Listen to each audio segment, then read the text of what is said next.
Today, we are digging into a massive legal showdown. We're talking about a global tobacco giant going head-to-head with a national government. And trust me, this isn't just a story about smoking. Oh no, it's really a story about power, about public health, and about who actually gets to call the shots. Okay, let's get into it. So the whole thing really boils down to this one simple question. Can a government legally force shops to keep tobacco products completely out of sight? That's the core of what we're unpacking today. And believe me, the answer set a huge precedent for the entire UK. All right, so our story kicks off in Scotland. The Scottish Parliament decided it was time to take a really bold new step in its campaign to improve public health. And they did it by passing a pretty controversial law that was aimed squarely at the tobacco industry. So what did this new law actually do? Well, two main things. First, it made it illegal for shops to have tobacco products out on display. And second, it got rid of cigarette vending machines completely. The goal here was pretty clear, to make smoking less normal, less visible, and hopefully way less appealing, especially for young people. Now, you can probably guess that this did not go over well with the tobacco industry. Not at all. Imperial Tobacco, one of the biggest players on the planet, launched a legal challenge almost immediately. But here's the thing. Their fight wasn't just about the right to display their products. It was about something way, way bigger. And this is where it gets really interesting.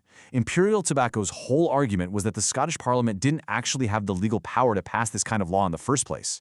So just like that, a public health debate exploded into a massive constitutional battle. And that brings us right to the heart of the legal fight. You see, to get this, we need to understand how power is split in the UK between the main parliament in Westminster and the devolved parliament in Scotland. It's a whole system of what are called devolved powers versus reserved matters. The key legal term here is legislative competence, which, sounds complicated, but think of it like this.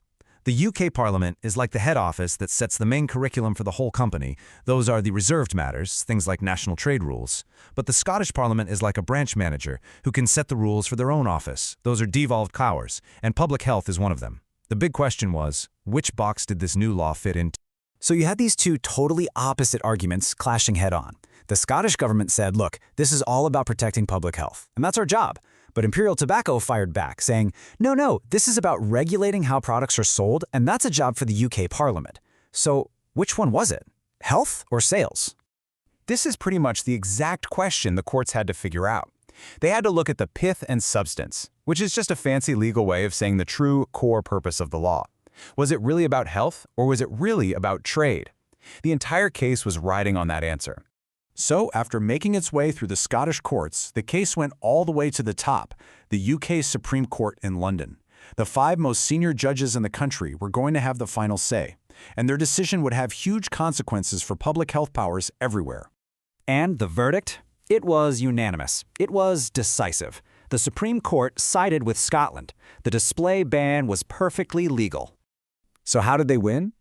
Well, the court's logic was crystal clear. They said that the law's main goal, its pith and substance, was, without a doubt, public health.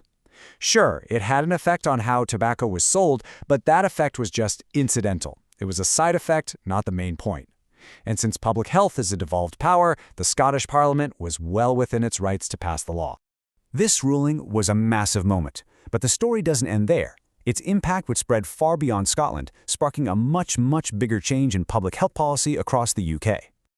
Here's the most important takeaway. The Supreme Court essentially gave a big green light to devolved governments everywhere to get ambitious with their public health policies, even if those policies happen to step on the toes of things like trade and commerce.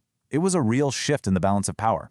And you can see what happened next, right? It was like a domino effect. After this ruling in 2012, tobacco display bans were rolled out across England, Wales, and Northern Ireland. But even more than that, this legal win made governments bolder. It gave them the confidence to push for even tougher rules down the line, like the plain, standardized packaging for cigarettes that we see today. So a legal fight that started over hiding cigarettes in Scottish shops ended up completely redefining the power of governments to protect our health. It really makes you wonder, doesn't it? Now that this line has been drawn for tobacco, what's the next frontier? Sugar? Alcohol? Vaping? That's the big question that governments are trying to answer right now.